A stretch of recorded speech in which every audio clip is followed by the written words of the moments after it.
이곳은 경기도 모처의 한 가정주택 마당입니다. 이 마당에는 다른 집에서는 보기 힘든 무덤이 자리하고 있습니다. 이 무덤의 주인은 이 집에 살던 너무도 어린 17살의 한인택 군이었습니다. 한 군의 어머니는 죽은 아이를 차마 차가운 땅에 두고 올 수 없어서 이렇게 집 마당으로 옮겨서 묻어주었다고 합니다. 한 군의 어머니는 아들을 죽였다고 자백한 범인이 있음에도 사건이 미제로 남았다면서 억울함을 호소했어요. 이 아이에게 무슨 일이 있었던 걸까요? 오늘 준비한 사건은 2005년 9월 7일 자정 무렵에 경찰에 걸려온 한 통의 심상치 않은 신고 전화로부터 시작이 됩니다. 경찰입니다. 경찰입니다. 여보세요? 그날 전화를 걸었던 신고자가 너무 고통스러운 신음소리 그리고 알아들을 수 없는 말을 하다가 전화를 끊어버려요. 경찰은 이 신고자의 발신지 위치를 추적해서 현장에 출동을 합니다. 구의동 대로변에 축대가 세워져 있는 언덕길이었어요. 그런데 경찰이 이 언덕길을 올라가지 않고 초입까지만 확인을 합니다. 그리고 신고자나 특별한 상황이 확인되지 않으니까 곧 철수해버려요. 추정해보기로는 당시에는 이 발신지 위치가 딱 어느 지점으로 지정되는 게 아니었고 대략적으로 표시가 되기 때문이었던 것 같아요. 그런데 그로부터 1시간이 지나요. 새벽 1시경에 PC방에서 놀다가 집으로 향하던 대학생 2명이 있었습니다. 이 대학생들이 아까 경찰이 출동했던 그 언덕길을 오르게 되는데 거기서 길가에 쓰러져 있는 한 남학생을 발견합니다. 그 남학생이 바로 한인택 군이었어요. 신고를 받고 경찰이 다시 출동을 했거든요. 그런데 이미 한 군은 사망한 상태였습니다. 복부를 흉기로 찔린 상처가 있었는데 분명히 타살로 보였어요. 옷은 교복을 입고 있었고요. 가방을 메고 엎드린 채 발견이 됩니다. 손에는 휴대폰도 쥐어져 있었고요. 마지막 발신지는 112였어요. 앞선 언덕길에서 신고를 했던 사람이 이 한 군이었던 거죠. 삶과 죽음의 경계에서 몸부림치면서 신고를 했던 겁니다. 한 군의 부검 결과가 나와요. 범인에게 흉기로 복부를 한 차례 공격을 당한 것으로 나왔는데 그 한 번의 공격이 사망에 이를 정도로 치명적이었다고 나옵니다. 대동맥이 끊어지면서 굉장히 빠른 속도의 출혈이 일어났었고요. 그것 때문에 아주 단시간에 사망한 것으로 추정이 됐어요. 그런데 이 현장에서 확인된 혈흔이 상처의 모습과는 조금 달랐습니다. 바닥에 피 몇 방울 이렇게 떨어져 있는 게 전부였거든요. 근데 이게 이유가 있었어요. 복부를 찌른 칼이 빠져나간 다음에 근육이 그 자리를 막아버렸던 거예요. 그래서 피가 밖으로 새나오지 못하고 내부에서 출혈이 일어났던 거죠. 얼마나 아팠을까요, 정말. 그 밖에 넘어지면서 생긴 이마와 무릎에 찰과상이 있었고요. 허벅지를 길게 베인 상처까지 남아 있었습니다. 한 전문가는 이 모습을 보고 깊숙이 찔린 상처를 보면 분명히 살해 의도가 느껴지지만 살인에는 미숙한 초범으로 보인다라는 의견을 내놔요. 살인 경험이 있는 사람들 대부분이 목이나 심장을 찌르는데 이 범인은 복부부터 노렸던 것 때문이었죠. 자, 그리고 한 군의 손을 봤어요. 근데 이 손에 아무런 상처가 없었습니다. 방어조차 못했던 거예요. 혹은 정말 예상치 못한 순간에 갑자기 공격을 당했을 수도 있고요. 법의학자는 길게 베어있는 이 허벅지의 상처를 유일한 방어원이라고 봤습니다. 자, 옷이 접혀있는 주름의 상태 그리고 상처의 각도를 종합해 봤을 때 아마도 복부를 찔렸었던 한 군이 상처를 두 손으로 붙잡고 쭈그려 앉듯이 주저앉았을 거고 다가오는 범인을 발로 막는 과정에서 허벅지를 베었을 것이다. 이렇게 추측을 합니다. 도심 한복판에서 이렇게 어린 학생이 흉기에 찔려서 사망한 정말 너무나도 충격적인 사건이 벌어진 거예요. 게다가 한 군이 숨졌던 장소가 이 파출소에서 100m밖에 떨어져 있지 않았었거든요. 이 사실이 알려지면서 인근 주민들의 걱정과 불안은 점점 커져갔습니다. 경찰은 수사본부를 꾸렸고요. 형사 40여 명을 투입해 사건 해결에 나섭니다. 경찰이 현장 수색을 하면서 범행 도구를 발견을 해요. 한 군이 발견된 지점으로부터 90m 정도 떨어진 곳에 칼이 있었던 거예요. 그리고 대규모 수사 인력을 꾸린 지 5일 뒤에 용의자 2명을 체포합니다. 그리고 이 용의자들의 정체가 공개되는데 여기서 사람들이 엄청난 충격에 빠졌어요. 이 용의자들이 피해자와 같은 학교 학생이었던 김군과 정군이었던 거죠. 경찰이 이 두 학생을 용의자로 특정한 이유에 대해서 제가 지금부터 이야기를 해드릴게요. 첫 번째로 신고 전화예요. 한 군이 사망하면서 남겼던 그 신고 음성이 있었거든요. 근데 여기서 특정한 이름이 들렸다라고 경찰이 주장을 해요. 피해자가 범인의 이름을 남겼다. 다잉 메시지다. 이렇게 생각을 했던 거예요, 경찰은. 자, 그 이름을 가지고 수사를 하던 중에 같은 학교 학생들의 이름 중에 비슷한 이름의 학생을 발견을 합니다. 그리고 그 학생이 바로 체포된 김군이라는 거죠. 이 김군은요, 한 군과 중고등학교 동창이었습니다. 자, 두 번째, 경찰이 제시한 근거 두 번째는 목격자입니다. 경찰이 용의자를 2명으로 특정했던 게 목격자의 진술 때문이었거든요. 112에 이제 피해자가 신고를 했을 때 그 신고가 접수되기 10분 전에, 시간은 한 11시 50분쯤에 이 사건 현장 근처에 있는 주유소 아르바이트생이 어떤 장면을 목격해요. 그러니까 한 군이 2명의 남성에게 쫓기는 모습을 목격했다는 거예요. 이 아르바이트생이 윤 씨예요. 윤 씨는 목격자 조사에서 2명의 남자가 피해자를 쫓아갔고 이후에 쫓아가던 2명만 다시 돌아왔다라는 내용을 증언합니다. 이를 토대로 경찰은 피해자를 쫓아갔던 그 두 사람을 같은 학교의 학생인 김군과 정군으로 특정을 했고 긴급 체포를 한 겁니다. 체포된 정군은요, 사망한 한군의 친구들이 지목한 학생이었어요. 왜냐면 그 한군이랑 좀 갈등이 있는 상황이었다고 해요. 경찰에 따르면 이 두 학생을 체포한 이후에 그 목격자에게 보여줬는데 한군을 쫓아갔던 사람이 맞다. 이 두 사람 맞습니다. 이렇게 말을 했다는 거죠. 이게 확인이 됐다고 밝힌 거예요. 그날 체포된 두 학생도 경찰 조사에서 자신들이 그날 한군을 쫓아갔다고 자백을 했고요. 이후에 이제 두 학생을 대질 조사를 하는데 한군을 찌른 건 김군으로 밝혀지면서 정군은 풀려나게 됩니다.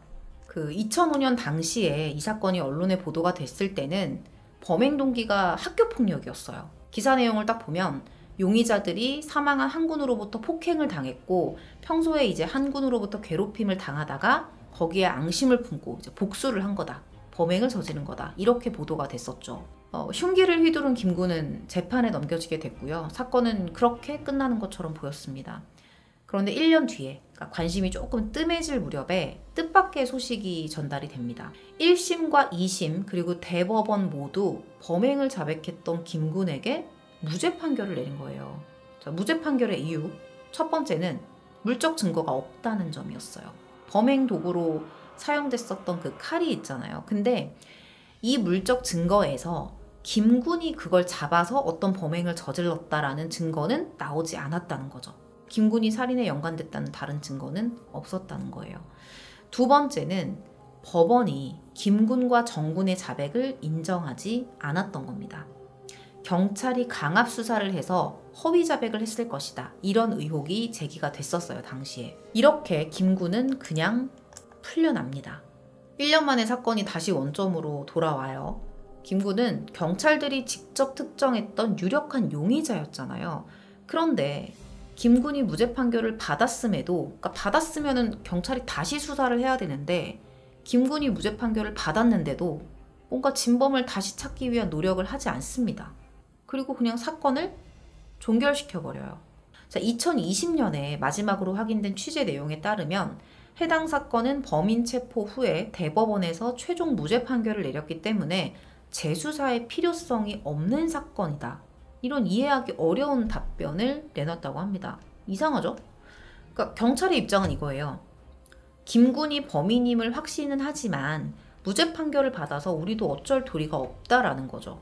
재조사를 통해서 김군의 범행을 입증할 증거를 찾아도 일사부재리의 원칙, 그러니까 어떤 사건에 대해서 일단 판결이 확정이 되면 다시 재판을 청구할 수 없는 그런 일사부재리의 원칙 때문에 처벌할 수가 없다는 겁니다. 그러면 김군이 아닌 또 다른 진범에 대한 가능성도 생각을 해보는 게 좀 우리가 생각하는 상식은 그렇잖아요. 근데 다른 진범의 가능성을 경찰이 전혀 고려하지 않았고요. 2022년 현재도 이 사건은 17년째 미제로 남아 있습니다.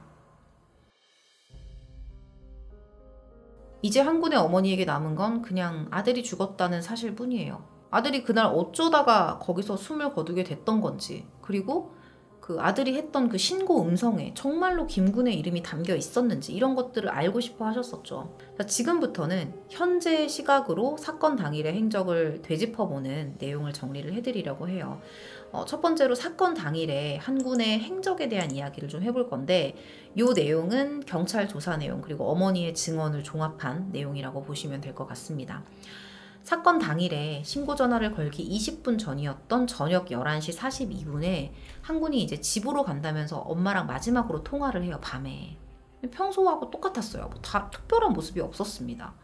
한군이 당시에 서울에서 학교하고 학원을 다녔었거든요. 집은 경기도였어요. 그러니까 거리가 좀 있다 보니까 평소에도 귀가 시간은 항상 늦었었다고 합니다. 학원 수업이 끝나면 편의점 앞에서 마을버스를 타고 강변역으로 가서 경기도 버스를 타고 귀가를 했었다고 해요. 평소에는 학원이 끝나는 시간에 버스를 탔었는데 그날은 학원에서 반 배치고사가 있어서 시험만 보고 일찍 끝났던 거예요. 이후에 한군은 이제 좀 일찍 끝나서 친구들이랑 PC방으로 갔는데요. 마지막까지 남았었던 친구랑 11시 30분경에 PC방을 나섭니다. 그런데 계속 기다려도 이게 마을버스가 안 오는 거예요. 그래서 한군이 강변역까지 직접 걸어가겠다면서 친구와 헤어져서 혼자 길을 나섰던 거죠. 원래는 택시를 타고 가려고 했는데 그날따라 또 돈이 부족했대요. 평소에 어머니가 용돈을 좀 넉넉하게 주시는 편이었는데 또 마침 그날따라 돈이 부족했던 거죠. 자, 두 번째는 목격자의 시점에 대한 이야기예요. 한군이 혼자 길을 나서고 몇 분 뒤에 인근 대로에서 한군이 2명의 남성에게 쫓기는 게 목격됩니다. 아까 말씀드렸었어요. 주유소 알바생이 당시에 시끄러운 소리가 들려서 주유소 앞으로 나가서 도로를 살펴봤다. 근데 그때 한군이 누군가한테 쫓겨서 황급히 뛰어가고 있었고 2명의 남자가 거기서 이렇게 외치면서 뒤따라갔다는 겁니다. 그리고 조금 뒤에 쫓아갔던 2 남자가 다시 돌아와서 길을 건너서 사라졌다. 그리고 쫓기던 학생의 모습은 보이지 않았다. 이게 목격자의 진술이에요. 한군은 그렇게 시신으로 발견이 됐고요. 알바생은 이틀이 지나서야 이 주변을 탐문하고 있었던 경찰을 통해서 자신이 봤던 그 쫓기던 학생이 사망한 것을 알게 되었다고 합니다. 이 알바생의 목격담을 들었던 경찰은요, 다음날 경찰서로 알바생을 불러서 체포된 김군과 정군을 보여줍니다.